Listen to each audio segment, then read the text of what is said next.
Okay, dalam video kali ni, lepas kita dah settle lah, kita dah create produk apa semua, kita nak buat pages pula ataupun kita panggil page yang basic page.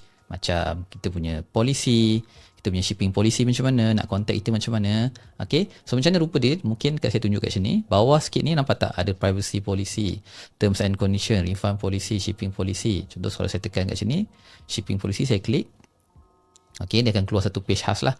Okay, we offer shipping to address blah blah blah, processing time semua ni. So saya boleh copy je ni. Okay, alright. So kita nak belajar macam nak buat benda ni lah. Okay, patah balik kepada kita punya dashboard. Alright, klik pada online store and then klik pada pages. Okay, yang lain tu abaikan je, dua apa semua ni abaikan. Fokus pada buat page saja. So tekan add page. So kita nak buat shipping policy. Alright, save. And then you paste lah whatever shipping policy yang you ada, you paste dekat sini.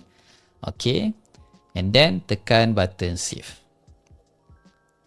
Okay, lepas tu tekan je button ni, preview.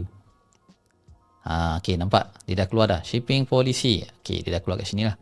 Alright. So, macam nak buat page lain pula? Sama juga proses dia. Saya ulang, pergi balik pages, add page. Katalah kita buat sini, apa tadi? Mungkin nak tambah refund policy. Refund policy. Save. Copy kejap. Refund policy ni kita copy.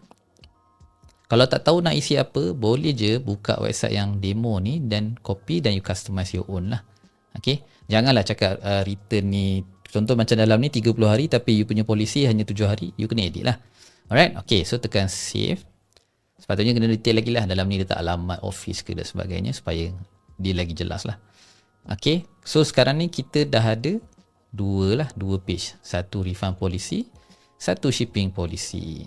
Okay, saya tekan kat sini pages ni, nampak ada dua. So selesai pada bahagian pages, right?